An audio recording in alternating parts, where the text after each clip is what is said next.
Good afternoon, everyone.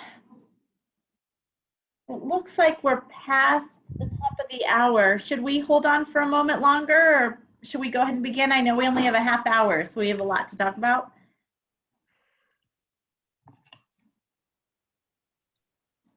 Brian, you're muted if you're trying to talk. You're still on mute. There you go. Muted. That happens. I'm back.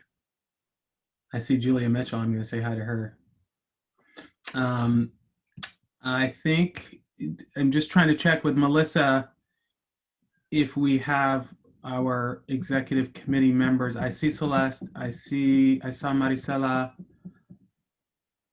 I see Molly. I see Molly, yeah. Maybe we give it another minute because I don't see Jeff said he would sign in. Chief Teague said he'd call in, so maybe he's on the phone, on one of the phone numbers. So okay, maybe just another minute or two. Okay, great.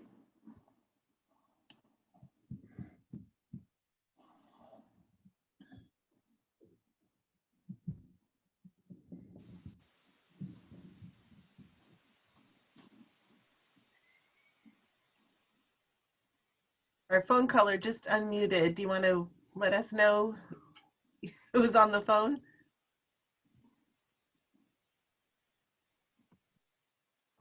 Hey, this is John. Can you hear me? We can hear you, Chief Teague. Thanks. Okay, man, that took me like 8 tries to make that happen. Anyway, I'm on the number ending in 2836. Awesome. Perfect. Thank you. Great. So I think if we are all here, we could go ahead and get started. Does that sound all right? Let's do that, Celeste. Okay, great. Good afternoon, everyone. We are joining together today on April 14th to have an executive committee meeting for the Youth Development Council and the Youth Development Division. This is a reminder that this meeting is a public meeting. So we have an agenda that we will follow, and there are members of the public who are here today. Welcome. We are really pleased to have you. The way that we structure this is at the end of today's meeting, we have a public comment period, and if you're interested in sharing anything at all, you can let Melissa know, and there's a timed period that we'll give everybody. I think that at this moment, we can go ahead and begin with roll call. And Melissa, are you ready for that? I think I am. Thanks, Celeste. Let's see here. Karen Spencer. Here. Celeste Jansen. Here. Janine Hartley. Here. John Teague. Here. Janet Ahrens. Let's see. Molly Rogers. Here. Jeff Parker. Present. Maricela Guzman. Here. All right, that's it. Thank you. All right, welcome everyone. Brian, do you want to take it away? I will, and I really appreciate everybody jumping on. We'll try to make this straightforward. I'd just like to quickly kind of run through what we want to try to accomplish today, and then lay out just a little bit of the high points of what was shared with the group via the communication that's available on our website and also via email.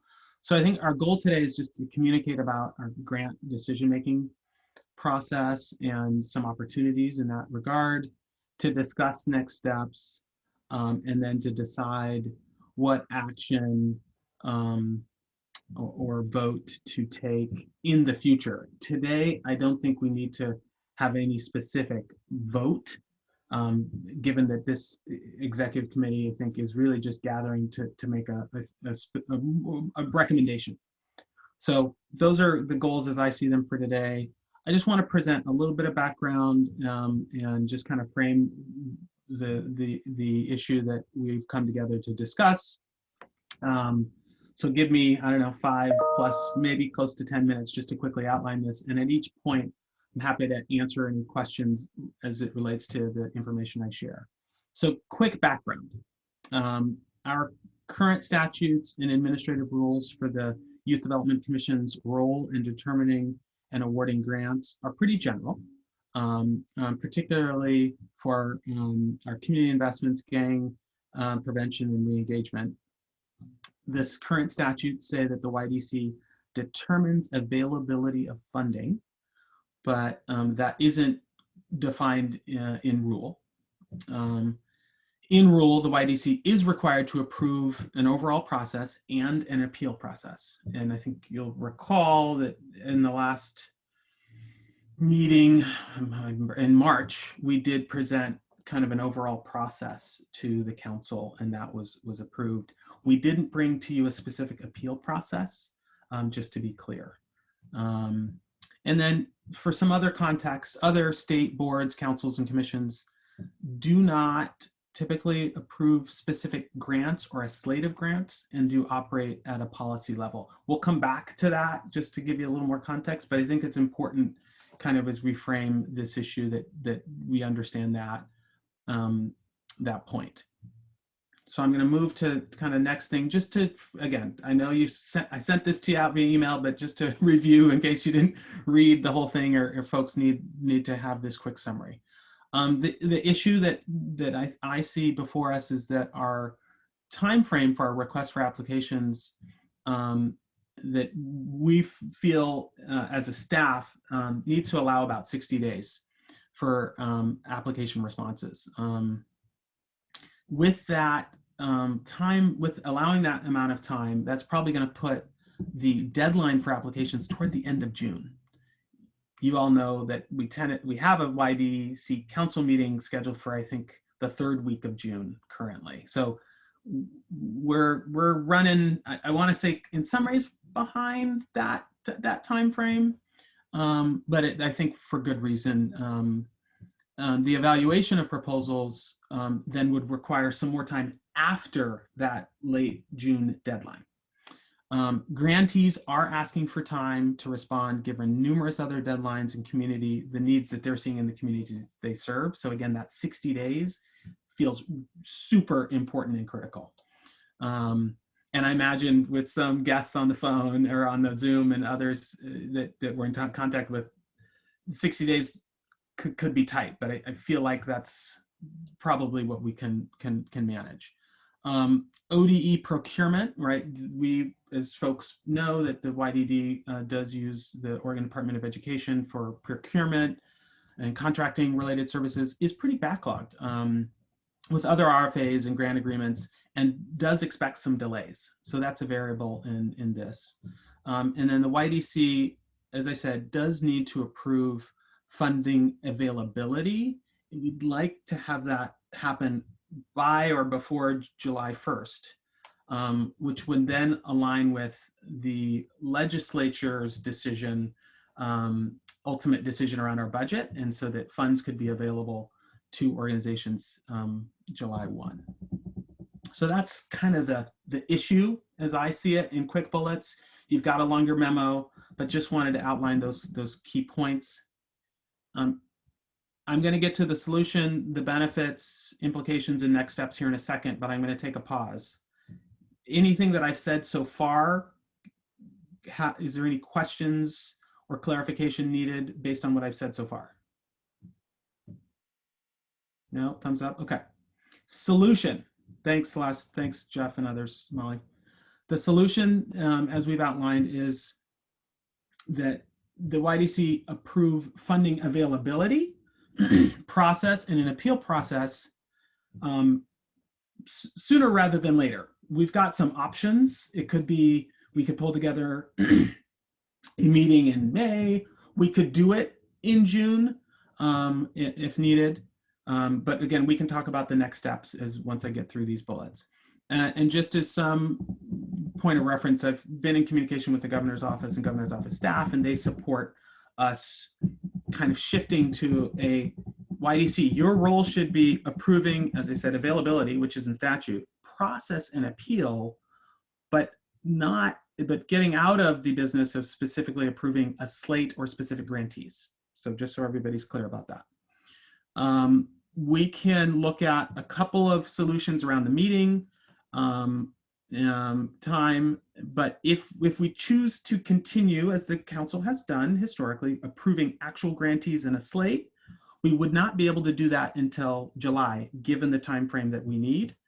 And then as we look at this in the longer term, one of the things that Cord and staff and I have all sort of been communicating about is like the need to update our rules and statutes in the next biennium, so that I think we can be better aligned with what other divisions and agencies are doing, and so that we can have some more clarity. But again, I think with our existing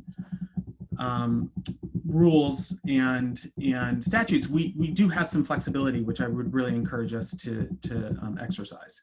Some benefits, again, of staying at that sort of high process approval rate rather than approving slates and grantees is as follows. I think it's allows to be more responsive to grantee and youth needs, particularly as it just relates to deadlines and not rushing people. I think it does allow the YDC to be operating at a policy and strategic level rather than kind of in the grant making weeds. It aligns with other boards and commissions, as I've noted. It also supports existing and future council members who are also grantees by helping us to mitigate perceived and real conflicts of interest. So again, for many of you who are grantees, having you in the mix, we feel like actually operating at this process approval level would help to mitigate those perceived and real conflicts. And then it also, if we move to this kind of decision making, it would aid in our ability to provide reimbursable costs as of July 1 for our grantees. All right, so if we have to delay and still approve a specific slate, that just is it will make, we can figure it out, but it'll make some things complicated, and it would, I think, get in the way of us having costs reimbursed as of July 1. Some implications in anticipated or unanticipated challenges. I understand shifts and change, right, just generally can be a cause of concern. So want to be aware of that, and sometimes there's a need to slow things down. And if we don't shift and move in the direction that I'm recommending, as I said, we may need to move the meeting until late July, and then again, there's some implications for whether our grantees can back bill July 1. So those are the implications and potential challenges. I'm going to stop and say, and Cord, you've been helpful in helping to frame this and outline this. Is there anything, Cord, you would add, and I'll go to you first, and then if there are questions among our executive committee meetings or clarifications, please weigh in. Sure, this is Cord Bucher with Youth Development Division. I'll just provide a little additional context from our work with the procurement department at ODE around preparing for the RFAs and how some of this came about. Essentially back in 2019, we had I think, an even more significantly delayed RFA process, and ultimately our grants didn't start until October 1. And looking at, there are a lot of different things that are slowing down the work this spring and summer, primarily there being a whole lot of new grants out of the Student Success Act. And so, I was saying, okay, well, what's our timeline for approval? What's our timeline for grant agreements? And procurement essentially said, well, you can always backdate grants to July 1. And I said, well, why didn't we do that last time around? And they don't really have an answer, but from the conversation, what we learned is that procurement sees funding availability as when the legislature approves a budget. So when the LAB is voted on by the legislature, the money is there for grants and aid. And the procurement officer we're working with said, well, you may have some additional things within your own statutes or rules that add layers to this. And so that kind of got us looking at that. She also asked, when we talked about approval of awards, she's like, well, why do you do that? Because that's not in your rules, it's not in your statutes. So there were some questions that got brought back to us when we went to procurement, trying to see how we can make sure things move smoothly, where they said, well, It's not on our end. We would be happy to let your grant start on July 1, but make sure that you're able to do that. And in looking at the statute, this line about determining availability of funding jumps out to me as where, one, the council has a role in saying the funding is available beyond perhaps what the legislature is doing. And two, trying to understand the origin of voting to approve a slate of awardees. That may also be part of the reason for that. I unfortunately wasn't here, when the legislation was originally written and when the processes started. So we're trying to do some, I guess, forensics in terms of where this all came from. But it kind of led us to the question of what is the best way to do this now and going forward. And as Brian noted, the primary concern is we don't want to inadvertently delay grants going out and or prevent organizations from back billing. And I just, as a note to that, a lot of organizations that apply for YDD grants are using the funds to support ongoing programs. So there are projects that are brand new. There are things that have not yet happened and won't happen until a YDD grant is awarded. But in many cases, we're supporting really high quality ongoing work. And a delay and even denying an organization the ability to back bill can have an impact when, let's say they know that contingently they are awarded and we're just going through the negotiation process and ultimately working on getting a grant agreement executed. They meanwhile have staff that they might be keeping on, and they're making a good faith effort not to have to reduce services or impact staffing while we're getting everything shored up in terms of funds that we've already indicated an intention to award. And so we want to honor that, anticipation that, if it's a delay, especially a delay in process on our end, we don't want that to impact their ability to bill for work that they were doing that we want to support. And this is pretty normal across the board with the Oregon Department of Education.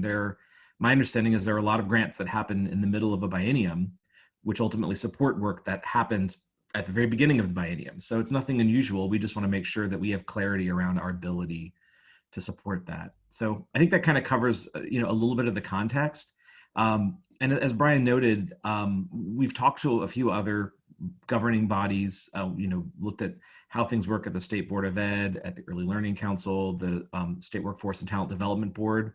And generally, the functions are divided in the way that we're proposing, where the board or commission is guiding policy and strategic direction, while the agency is charged with the actual execution of a grant-making process.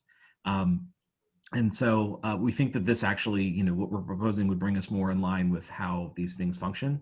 But we wanted to bring this to the executive committee to get your perspective on it. Thanks, Cord. I have a set of kind of next steps that I would like to share, but I want to make sure, again, if there's any questions or needed clarification from committee members. Anything so far? All right, well, this is moving along pretty well. Basically, and we can just cut to the chase here. Like I think for us going forward, what I would recommend is that we kind of do one of two things. Either A, schedule and maybe an hour full YDC meeting. It would be great to just get this done, right? May, June. I mean, I don't know what people's availability is, but I think we should get ourselves together to approve funding availability, as well as the process for sort of with a little more detail than we provided in March around evaluation and also appeal, right? We still need to get the appeal piece approved.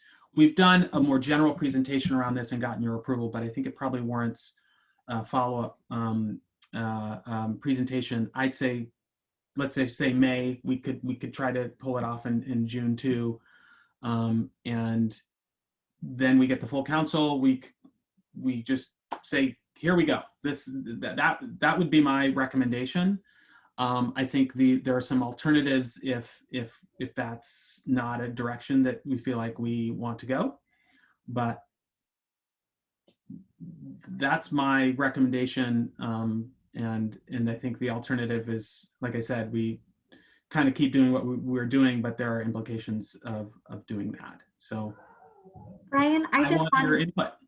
Yeah, Brian, I had an opportunity to share what I was thinking earlier, and I just wanted to share it with you all. After participating in several of these grant cycles, I think that there is, in some ways, what we have done in the past has almost been a bit perfunctory. Like there has been a really good system. The team has set up the system. We've tried to support weighing in about the system. There are other folks that do the rating. There is a whole way that they're onboarded and they are trained and they are supported. And when the council gets the actual slate of grantees, you know, we don't, what I have seen over the years, and Chief Teague, please also share, because you've been in all of the ones I've been at, you know, occasionally where the council has really added additional value or really helped are when there's things like ties or the money isn't quite allocated in the right way. So we've thought, should we think about how we spread these resources differently? When it comes to questioning, like we don't really dive deep on any of the grantees. And frankly, at the council level, we don't have enough information to do so, and it would be inappropriate to do so. And there are a lot of folks on the council that work in the nonprofit community. I think having a separation is better for the council, frankly. I think it makes it easier to recruit qualified members. So I think there's a lot of benefits. When Brian first brought this to me too, my first question is, what are the other divisions doing? Because if I didn't want it to look like us stepping back in terms of transparency, but if in many ways we have kind of an older model of philanthropy or an older model of how to distribute resources that we've carried out. And if we don't need to do that, and we can use a model that is more similar to how other agencies are dealing with them. I mean, we are really volunteers that meet 4 times a year, and we trust the team that is there every single day and that are experts in what they do.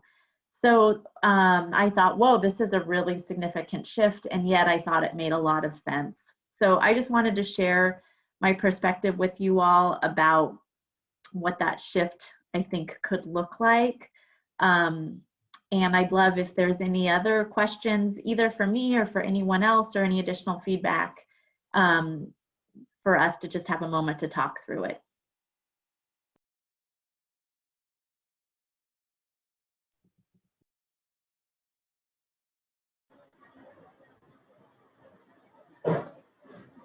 Hey, thanks, Celeste. I appreciate all the thoughtfulness put into this analysis, and clearly something needs to happen. Celeste, I appreciate your perspective on where the council can add value and not be a hindrance to the process.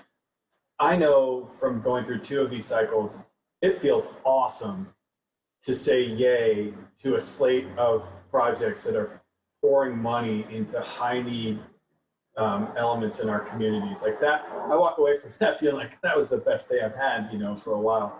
But that's not necessarily where we can add the value, because we didn't do any of the work. The place where I feel like we've been of benefit is twofold. One, in the description and definition of the RFA itself, so that that's where we can be of value to help set priorities. And after that, as long as the talented staff are executing it and the readers have been briefed appropriately to evaluate on that, we're in good shape. So defining the elements of the RFA, and then perhaps, if it made sense, helping design the grading rubric. If that's where the council put their time in, I think we achieve the same results, even though we don't get to have that meeting where we feel awesome about voting yes on all those millions of dollars. Thanks for sharing, Jeff. And yeah, I think it is important to have a celebration. So however we want to build that in, you know, but I appreciate that. Any other comments by any council members? So one thought that I had, and I definitely agree with everything that has been said by Celeste and Jeff, and I love that celebration aspect of it, is whether the council should have, or if we can build in some sort of oversight function that the process that we said was going to happen actually happened.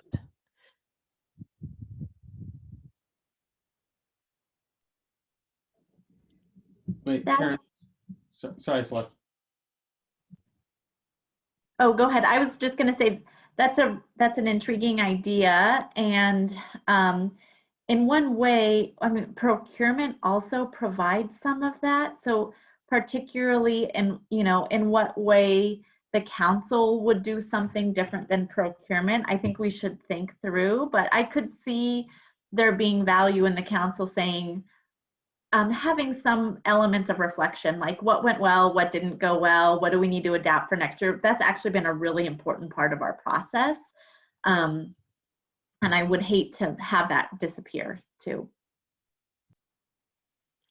And if procurement's already doing the sort of nitty-gritty part, I think that's a great role for the council to have.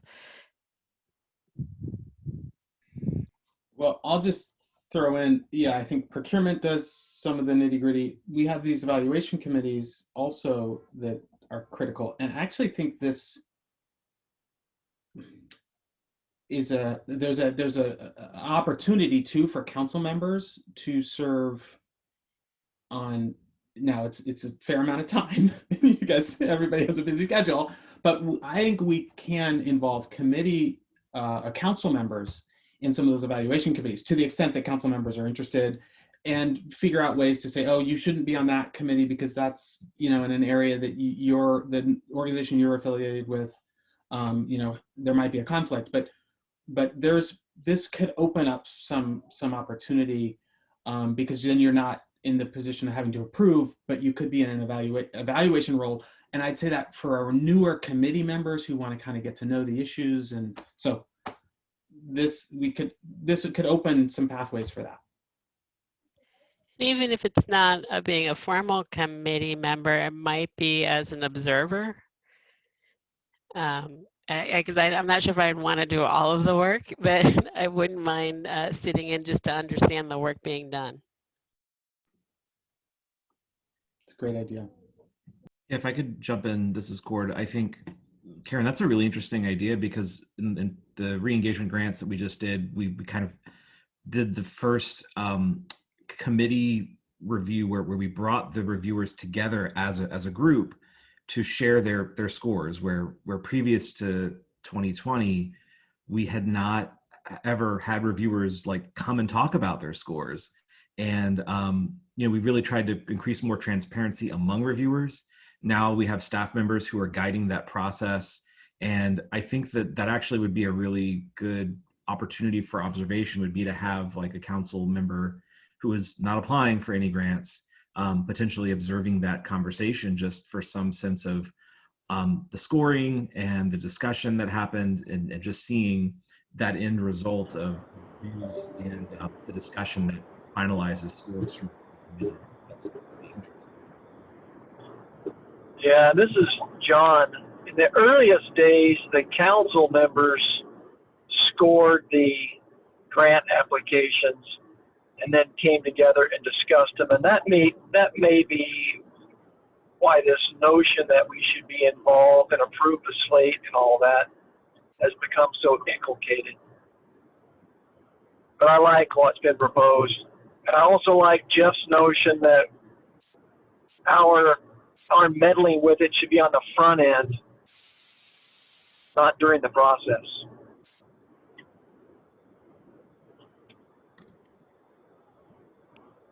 Thank you, Chief Teague. I absolutely agree as well.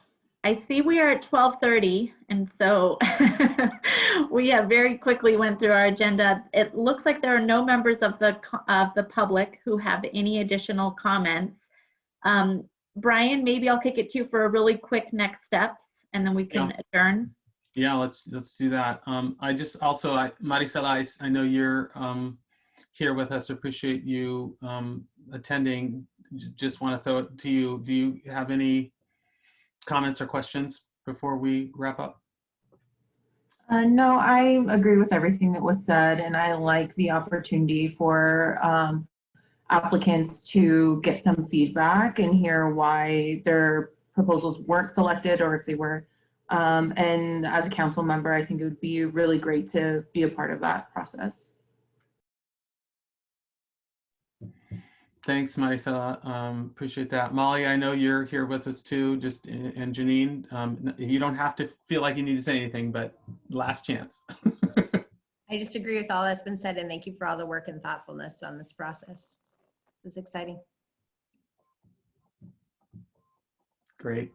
Great. See the thumbs up. Well, so next step, I guess, is, and I said it real quickly, is I'd like to pull the full council together. I think we do it in like an hour-long meeting in May. So I just would love to either see a thumbs up, or I don't know if people are familiar with fist to five, or, you know, just if that, rather than wait until June, if I see some thumbs up, we can work on that. I know Jeff even went to 6. I see Molly. I see. So we'll Melissa and I and the rest of us, we'll get ourselves figuring out a date. We may involve a doodle poll. I'm going on a limb. It might be a noon to 1 thing. I don't know if people like, I know y'all need to eat, but if we can pull it off, you know, in that second, third week, trying to avoid the Memorial weekend and all that good stuff. I think we can just solve this. I guess what we'll do internally, and Cord, Paul, and I, you know, and other staff who may be on, we'll need to think about what we need to do to make sure we have the appeals process and some of the other evaluation pieces ready for you. So stay tuned.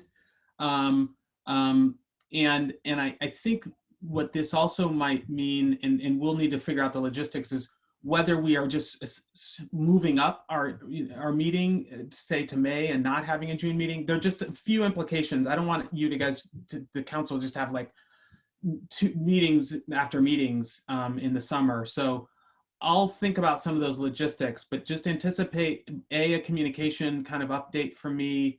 And then, as I said, at the very least, a meeting date in the May timeframe to get this specific issue addressed. And I guess maybe in that meeting, we could decide if we need to have another full council meeting in the following month or 2. So that's it for me.